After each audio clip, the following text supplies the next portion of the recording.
We're pleased to welcome a distinguished panel of experts today on gay, lesbian, bisexual, and transgender youth issues to First Church, and we're grateful that they've taken the time to volunteer with us. Adolescence can be a very tough time, but what does it mean to be a sexual minority young person?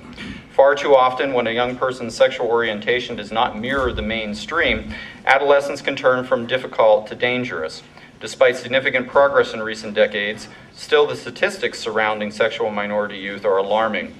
Here are some of those sobering facts. Over 30% of all reported teen suicides each year are committed by gay and lesbian youth.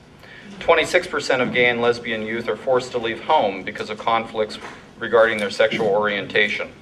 Approximately 40% of homeless youth are identified as gay, lesbian, and bisexual. Approximately 28% of gay and lesbian youth drop out of high school because of fear or discomfort over verbal or physical abuse in the school environment. And finally, gays and lesbians are at much higher risk than the heterosexual population for drug and alcohol abuse. So how do we create families, faith communities, schools, societies that support young people who may not conform to mainstream norms of sexuality and gender identity? And as members of a socially conscious faith community, such as here at First Church, how can we both individually and collectively help to make a positive difference in the lives of gay and lesbian youth? Well, perhaps today's panel can help, so let me introduce them to you. Starting on my immediate right, Dawn Holt and Sean Simpkins.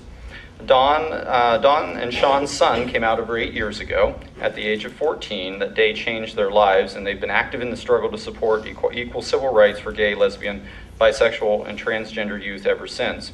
Dawn and Sean feel that their most important work is in helping other families to successfully navigate the coming out process. Dawn is currently the president of PFLAG Portland, which meets here at First Church, and Sean manages the chapter's website.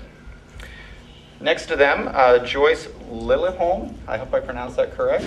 Lilleholm, but we accept anything respectful.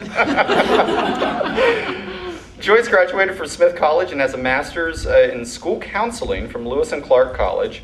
Retired from counseling in the Portland Public Schools, Joyce was an adjunct professor at Lewis and Clark. She's been active as a volunteer both on behalf of sexual minority youth, both in schools and in faith communities. She is a member of the Oregon School Counselor Association, the Oregon School Counselor Association. Joyce is also one of the founders of the Oregon Safe Schools and Communities Coalition and serves on their board. Next, Kevin Donegan is a program director at Janus Youth Services. Janus Youth is one of 4 agencies that serve homeless youth in Multnomah County. Janus works closely with Outside In, New Avenues for Youth, the Native American Youth and Family Association to provide a wide array of services to youth and young adults between the ages of 13 and 25. Kevin grew up in Northwest Montana, graduated from Eastern Montana College where he received a master's degree in counseling. He worked in Central America through the Peace Corps and since 2000 has been program director for homeless youth shelters, street outreach programs, drug and alcohol treatment programs, and transitional housing and independent living programs at Janus. And then finally, Jessica Lee is the queer youth organizer at Basic Rights Oregon. Jessica is a second-generation Korean American, born and raised in Washington State. She received a Bachelor of Arts from Evergreen State College, where she was a campus organizer for the Women of Color Coalition. She then joined Planned Parenthood of Western Washington, providing community education and clinical assistance for 3 years. Jessica relocated to Portland and joined Basic Rights Oregon's field team in 2006, where she currently coordinates youth organizing program and alliance building network. Jessica is also an active member of the Oregon Safe Schools and Communities Coalition and the Asian Pacific American Network of Oregon. Let's welcome our panelists to First Church.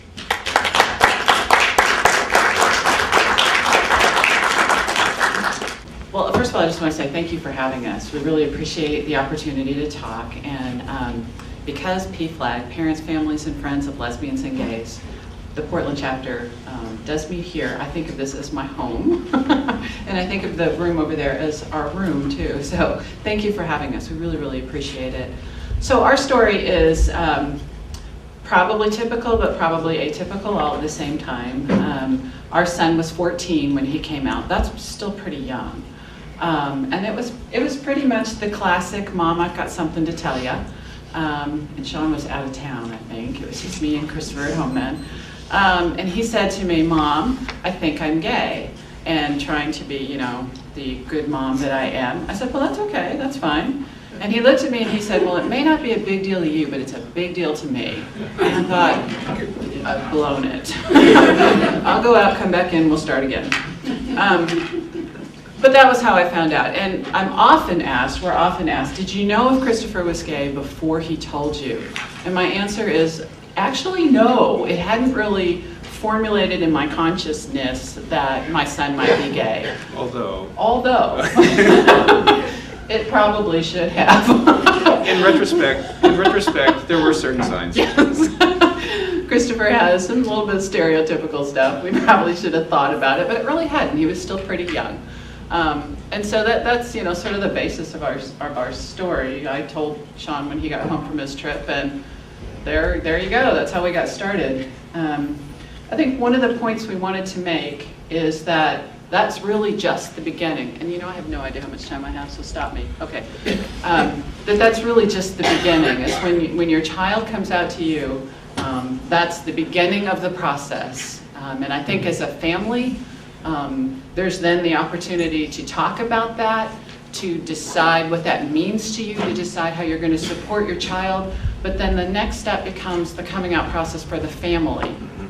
That's the point I think that PFLAG really works with families, and that's the point that can be a long, if not never-ending process.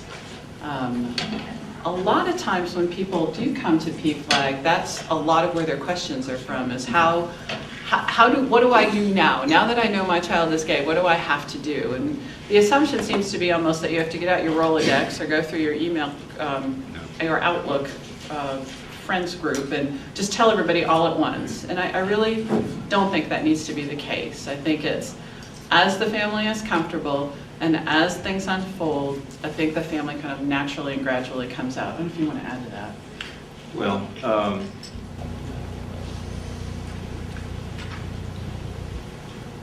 I'd like to present a few words on the dad's perspective. Yeah, that'd be good. As we've gotten more and more involved with PFLAG and the movement, a lot of times what we find, or what I've found is that sometimes dads tag along behind moms in the entire coming out process and then supporting of the child. Other times, dads can actually lead the process. In our case, and I think one of the reasons why we talked about there were certain signs when Christopher was younger, yeah, that we just simply didn't notice because it really wasn't that important to us. We really didn't think in terms that you might think, okay, this is a boy, this is a girl, right. So forth and so on. It was just simply Christopher was Christopher. Yeah. And one of the things that I first tried to do, as Dawn said, was I come from a profession in which problem solving, identification, and solving is my stock in trade. So instantly, you know, I was trying to say, okay, what do we need to do? What do we need to do? Yeah. How do we solve this? How do we make sure that this is going to be okay for Christopher? How do we make sure that Christopher is going to grow up to be Christopher and nobody else? Not who we wanted him to be, not who anybody else wanted to be, who Christopher wanted to be. And one of the things that we learned very, very quickly is that Christopher was our guide. Yeah, that Christopher had gone through the same process that we were now embarking on with his coming out, that he did. And it took a few years, although actually it only took about 6 months for us to start getting really involved. That was our way of supporting Christopher, as well as just simply being good parents to Christopher and making sure that he had all the support and love that we as parents could give him.